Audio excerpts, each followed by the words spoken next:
রথযাত্রার দিন কাছে, তাই রানী রাজাকে বললে, চলো রথ দেখতে যাই। রাজা বললে, আচ্ছা।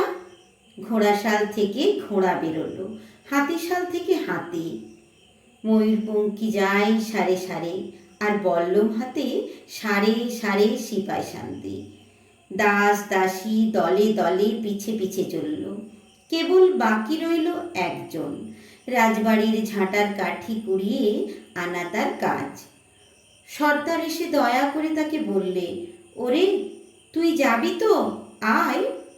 সে হাত জোড় করে বললে, আমার যাওয়া ঘটবে না গো। রাজার কানে কথা উঠল, সবাই সঙ্গে যায়, কেবল সেই দুঃখীটা যায় না।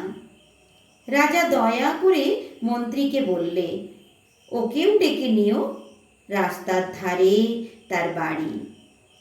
হাতি যখন সেখানে পৌঁছল, মন্ত্রী তাকে ডেকে বললে, ওরে দুঃখী, ঠাকুর দেখবি চল।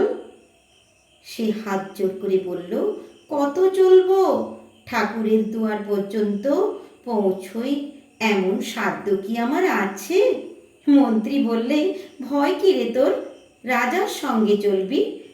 সে বললে, সর্বনাশ, রাজার পথ কি আমার পথ? মন্ত্রী বললে, তবে তোর উপায়? তোর ভাগ্যে কি তাহলে রথযাত্রা দেখা ঘটবে না? সে বললে, ঘটবে বই কি, ঠাকুর তো রথে করেই আমার দুয়ারে আসেন। মন্ত্রী হেসে উঠল, বললে, তোর দুয়ারে রথের চিহ্ন কই? দুঃখী বললে, তার রথে চিহ্ন পড়ে না। মন্ত্রী বললে, কেন বলতো?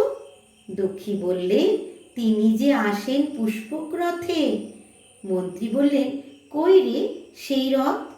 দুঃখী দেখিয়ে দিলে তার দুয়ারে দুটি পাশে দুটি সূর্যমুখী ফুল ফুটে আছে।